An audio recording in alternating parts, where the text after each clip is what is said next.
Hello guys, welcome back. आज तो मैं खुद ही उठने वाला था, लेकिन इतने में ये आवाज़ आती है "आ!"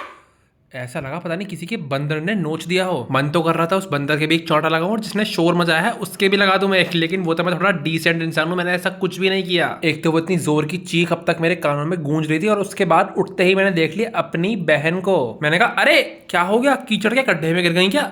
तो वो कहती है भैया I don't even know this tan removal face pack. मैंने कहा हाँ हाँ बिल्कुल, ये लीपा पोती करने के बाद तो तुम्हारा चेहरा ऐसा हो जाएगा क्योंकि बता ही नहीं पाएगा कि ये इंडियन है ये फिरंगी।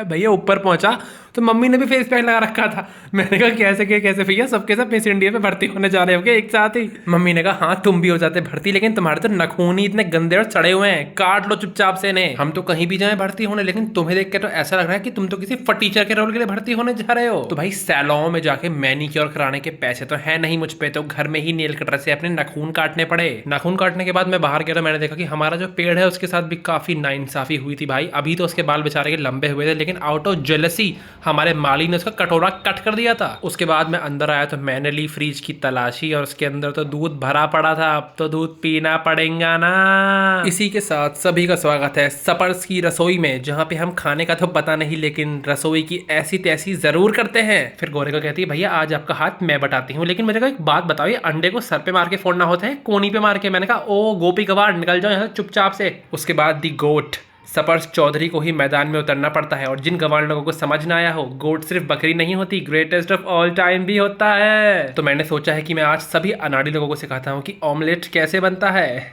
लेकिन फ्री में कुछ नहीं सिखाता मैं। पैसा फेंक तमाशा देख, तो अगली बार पैसे लेके आना तभी सिखाऊंगा। इतने में ही नजर पड़ी तो फ्रीज में पहले से ही एक सेब कटा हुआ रखा हुआ था। तो भाई जब पहले से ही काम हो रखा हो तो अपने हाथ पर हिलाने की क्या जरूरत।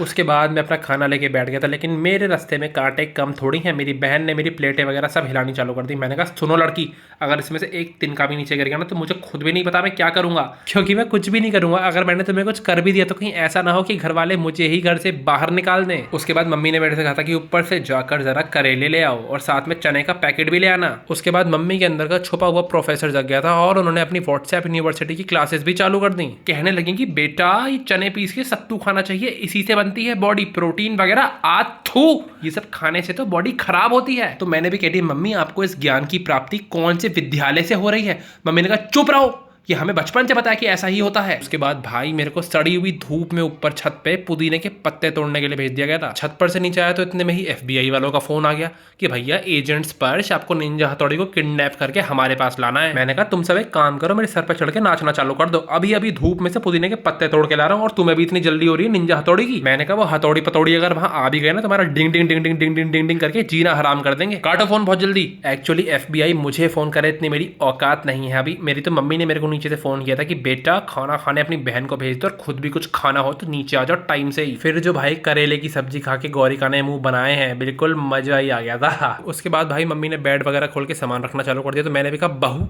तुम्हें इतने साल हो गए काम करते करते, लेकिन अब भी तुम्हारा हाथ इतना धीमे चलता है, बातें करने में सबसे आगे और काम करने में सबसे पीछे। मैंने कहा किसी को तो ताने मारने ही पड़ेंगे ना अब। तो मम्मी ने कहा माँ जी आपकी जो इतनी जबान चल रही है, कल आपकी चाय में सुबह उठते ही हार्पिक मिला हुआ काला वाला मच्छर का हिट। उसके बाद हंसी ठिठोली करते करते हमको मिल गया था बेड के अंदर से हमारे राजघराने का पुश्तैनी पर्स। मैंने कहा लो बहन तुम्हें बहुत सारे गिफ्ट चाहिए थे ना 10th की रिजल्ट आने के बाद, ये लो तुम्हारे लिए एक छोटा सा नजराना। तो कहती है भैया एक काम करते इससे भी कुछ 100 साल पुराना होता ना वो ढूंढ के लाते। बताओ भाई साहब आजकल के इन बच्चों को भी गुच्ची पुच्ची गई पर्स चाहिए बस। उसके बाद जल्दी से नहा धोकर एक गुड बॉय बनकर मैं आ गया था बाहर। उसके बाद बाहर आया तो स्कूटी इतनी साफ सुथरी थी कि ऐसा लग रहा था कि सरकारी नाले में गिर गई है, वहां से निकाला गया है इसको रेस्क्यू करके। फिर घिस घिस कर स्कूटी चमकानी पड़ी वरना मोहल्ले में तो थू थू हो जाती।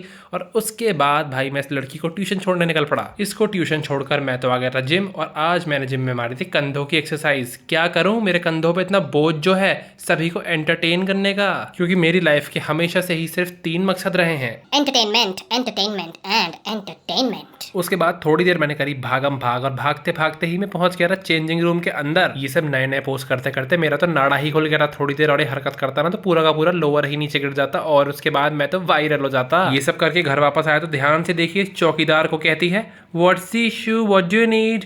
मैंने कहा ओ अंग्रेजी की ठेकेदार नहीं, चुपचाप से गेट खोल दो, मच्छर काट रहे हैं यहाँ। तो इन बच्चों की मजाल तो देखो भैया, वापस गेट बंद करके अंदर चली गई। अंदर आते ही मैंने कहा क्या हुआ, साइकोलॉजिकल इश्यूज, कॉमा गड्ढे में गिरी थी, कॉमा सर पे चोट लगी थी, खुद ही बता दो क्या हुआ था। तो कहती है नन ऑफ दी अबव।